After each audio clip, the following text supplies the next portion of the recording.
एक ऐसा वक्त जहाँ पर अमीर लोग गरीब लोगों की उम्र को उनसे खरीद लेते हैं, जिसका मतलब ये है कि जिसके पास जितना पैसा होगा वो उतना ज़्यादा जिएगा।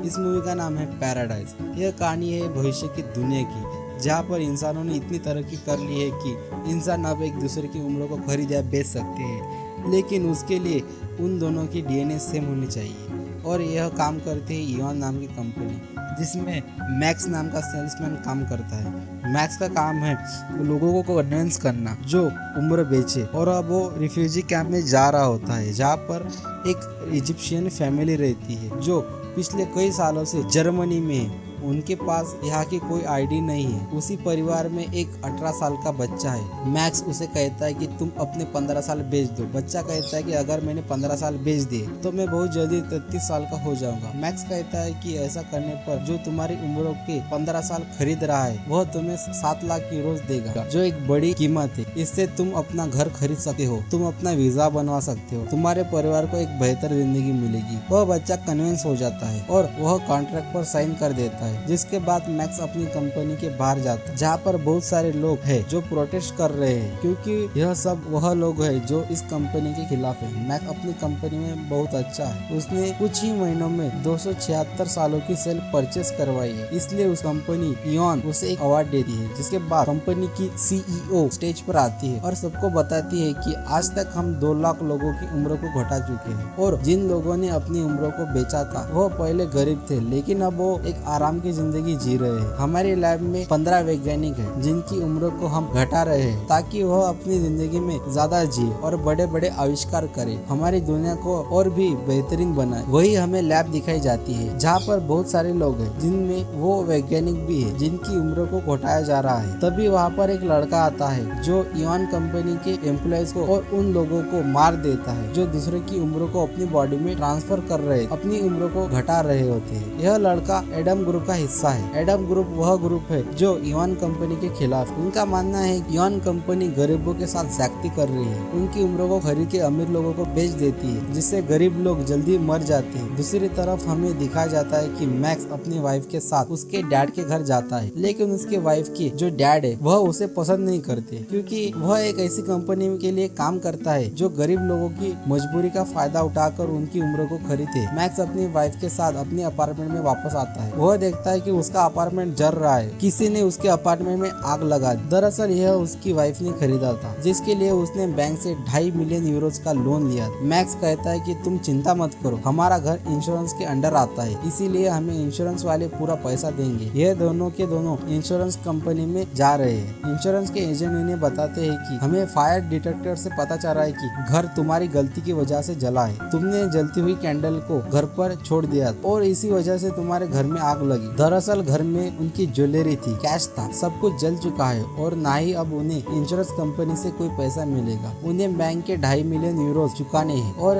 इस लोन को लेने के लिए मैक्स की वाइफ ने अपनी उम्र को गिरवी रखा था। उसका डीएनए किसी अमीर इंसान के साथ मैच हो गया था, और अब अगर उसने लोन के पैसे नहीं चुकाए तो लोन की रकम के हिसाब से उसे अपनी उम्र के 40 साल उस इंसान को देने हो जिस इंसान के साथ उसका डीएनए मैच हुआ था। ये दोनों के दोनों इंश्योरेंस कंपनी से बाहर निकलते हैं। तभी वहाँ पर पुलिस आ जाती है जो मैक्स की वाइफ को पकड़ लेती है, क्योंकि उसे बैंक के पैसे चुकाने हैं। मैक्स कहता है कि तुम चिंता मत करो, इवान कंपनी के लिए मैं काम करता हूँ, मैं जल्दी तुम्हें छुड़ा लूंगा। इसके बाद वह अपनी कंपनी के सीईओ के पास जाता है और बताता है कि मुझे 2.5 मिलियन यूरोस की जरूरत है, क्योंकि लोन ना चुकाने की वजह से मेरी वाइफ को पुलिस ने पकड़ लिया है। जल्दी मैं सारे के सारे पैसे इस कंपनी में जॉब करते हुए चुका दूंगा। वो कहते हैं कि अपनी और अपनी वाइफ की फाइल मुझ तक पहुँचा दो, मैं जरूर तुम्हारी मदद करूंगी। इसके बाद सीईओ एक मीटिंग में जाती है जहाँ पर सभी उसी कंपनी के बड़े बड़े एम्प्लॉयज है। सबके सब यंग होते हैं, क्योंकि उन्होंने कभी ना कभी किसी न किसी से तो उम्र खरीदी थी या जबरदस्ती छीन ली। सीईओ अब भी बूढ़ी है। इसका मतलब ये है कि अब तक उसे ऐसा कोई इंसान नहीं मिला जिससे उसका डीएनए मैच करे।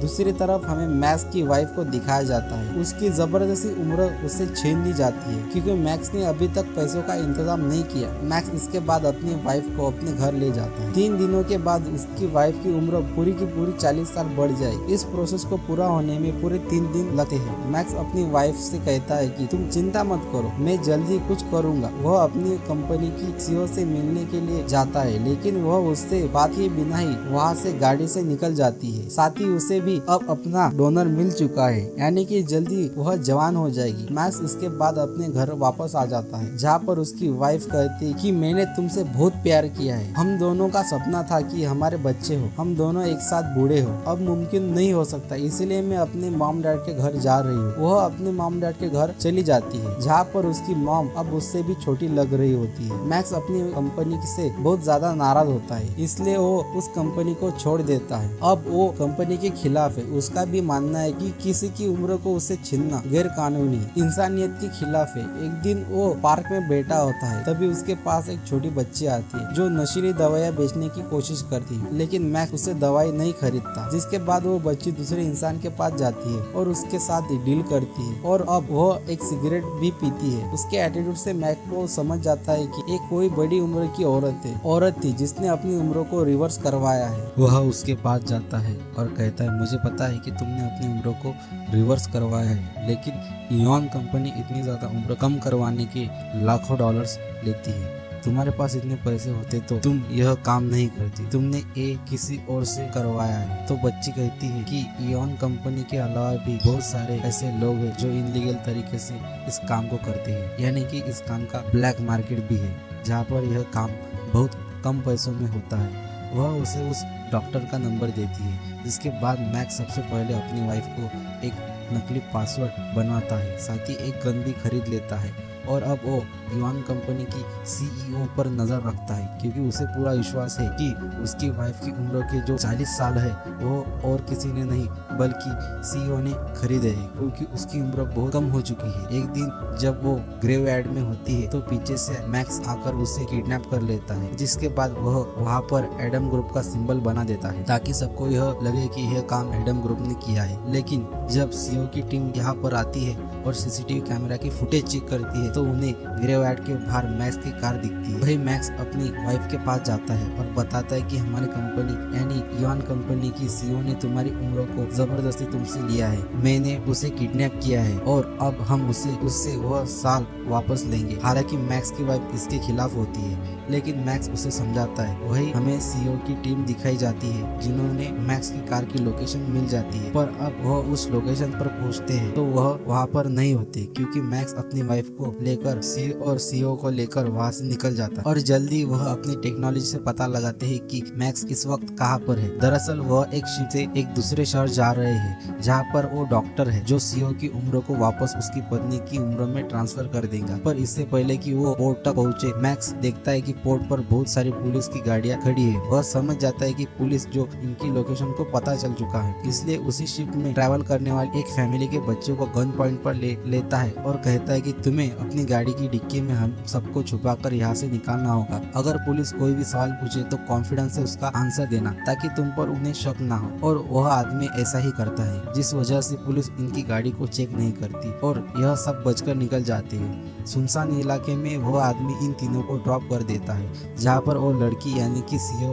बताती है कि जिसे तुम किडनैप करना चाहते थे वह मेरी मॉम है, मैं उनकी बेटी हूँ और मैं भी उनके काम के खिलाफ हूँ। यह सब जानने के बाद मैक्स और उसकी वाइफ पूरी तरह से हैरान हो जाती, क्योंकि अपनी जान पर खेलकर यह लड़की को यहाँ तक लाए हैं। मैक्स को अभी भी उस पर शक है, इसलिए वह उसे एक सुनसान घर में ले जाता है। रात को लड़की कहती है कि मुझे नहाने के लिए जाना है, इसलिए मैक्स को अपना मुंह घुमाना पड़ता है और ठीक उसी वक्त उसके सिर पर हमला करके उसके फोन को लेकर वहाँ से भाग जाती है। भागते भागते वह इयॉन कंपनी को कॉल करती है, लेकिन तभी एक दलदल में गिर जाती है। फोन दलदल में धंस जाता है और अब वह धीरे धीरे दलदल में धंस रही होती है, चिल्ला रही होती है। तभी वहाँ पर मैक्स की वाइफ आती है जो उसे दलदल से बाहर निकाल लेती है। अब ये वापस उसी घर में आ जाते हैं जहाँ पर मैक्स है। वो लड़की नहा रही होती है तो मैक्स की वाइफ उस पर नजर रखती है। वह देखती है कि उसकी बॉडी में ऑपरेशन का कोई निशान निशान नहीं है। जबकि एज ट्रांसफर करने के वक्त ऑपरेशन किया जाता है, उससे बॉडी में कुछ निशान होने चाहिए। वह समझ जाती है कि यह लड़की सच बोल रही है, यह सीओ नहीं बल्कि उसकी बेटी है। वह मैक्स को यह बताती है। मैक्स कहता है कि मुझे इस बात से कोई फर्क नहीं पड़ता कि यह सीओ है या उसकी बेटी है। अगर यह सीओ की बेटी है तो इसका अपनी मॉम से डीएनए जरूर मैच करता होगा। हम इसकी उम्र को तुम्हारी बॉडी में ट्रांसफर कर देंगे। अगर उसकी मॉम यानी कि सीओ अपनी बेटी से प्यार करती होंगी तो अपना उम्र उसमें ट्रांसफर कर देंगी। उम्र उसने तुमसे ली है। इसके बाद वह उसे बांधकर अपने बेडरूम में सो जाते हैं। तभी रात को कुछ लोग इनके घर के अंदर आते हैं, इनको गन पॉइंट पर ले लेते हैं। यह इवान कंपनी के लोग नहीं बल्कि एडम ग्रुप के लोग होते हैं। एडम ग्रुप की लीडर होती है। वह मैक्स को बताती है कि तुम्हारे घर में अपने आप आग नहीं लगी बल्कि वह तुम्हारी कंपनी की सीईओ ने लगवाई थी, क्योंकि उसे पता था कि तुम्हारी वाइफ का डीएनए उससे मैच करता है। तुम्हारी वाइफ की उसके पास एकमात्र ऐसी इंसान थी जिसका वह अपनी उम्र को कम करवा सकता। तुम्हारे खिलाफ एक षड्यंत्र था और अब तुम्हारे पास एक मौका है। तुम उसकी बेटी को मारकर अपना बदला ले सकते हो। लेकिन मैक्स की वाइफ ऐसा करने से मना कर देती है। तभी बाहर कंपनी के लोग आ जाते हैं, क्योंकि एक दिन पहले सीईओ की बेटी ने कॉल किया था। उसकी लोकेशन को ट्रेस करते सब यहाँ तक पहुँच जाते हैं। एडम ग्रुप की जो लीडर होती है वो मैक्स से कहती है कि तुम बाहर जाओ और उनसे कहो कि अगर उन्हें सीईओ की बेटी चाहिए तो सीईओ को अंदर भेज दो, जहाँ हम उसे पकड़ लेंगे। मैक्स बाहर जाता है और कहता है कि मैं सीईओ की बेटी को वापस लौटाने के लिए तैयार हूँ, लेकिन इससे पहले मैं सीईओ से बात करना चाहता हूँ। जिसके बाद सीईओ अपनी गाड़ी से बाहर निकलती है। अब वह पहले से बहुत ज्यादा जवान हो चुकी है। वह कहती है कि मैं तुमसे अंदर कुछ अकेले में बात करना चाहता हूँ। वो कहती है कि ठीक है, तुम मेरी बेटी को छोड़ देना, इसके बदले में तुम्हें बहुत सारे पैसे दूंगी। और अब इससे पहले कि सीईओ उसके साथ अंदर जाती, उसके जो गार्ड्स होते हैं उन्हें मैक के ऊपर शक हो जाता है अंदर कोई और भी है, इसलिए वह उन्हें रुकने के लिए कहते हैं। लेकिन सीईओ के गार्ड में एक ऐसा गार्ड भी होता है जो एडम ग्रुप के लिए काम करता है, इसलिए सीईओ पर वो गोली चला देता है और ठीक उसी वक्त सीईओ के गार्ड उसे मार देते हैं। मैक भागकर अंदर जाता है, जिसके बाद दोनों तरफ से गोलियां चलना शुरू हो जाती है। एडम ग्रुप के लगभग सभी लोग मारे जाते हैं। अपनी वाइफ और सीईओ की बेटी को कहता है कि जल्दी गाड़ी में बैठो, हमें यहाँ से निकलना होगा। और जब वे गाड़ी में बैठने की तैयारी कर रहे होते हैं तभी सीईओ की बेटी गन निकालकर मैक्स की पत्नी की तरफ तान देती है। वो उसे गोली मारना चाहती है, लेकिन मैक्स आकर उसे बचा लेता है। तब तक मैक को यह एहसास हो चुका था कि अब तक जो भी मैं उस सीईओ की बेटी के साथ करने की कोशिश कर रहा था वो गलत है, इसमें कोई गलती नहीं है। उसके पास उस जगह की लोकेशन भी आ चुकी होती है जहाँ पर आज एज को ट्रांसफर करना है, और अब उसने अपना इरादा बदल दिया है। वह अपनी वाइफ से कहता है कि सीईओ की बेटी की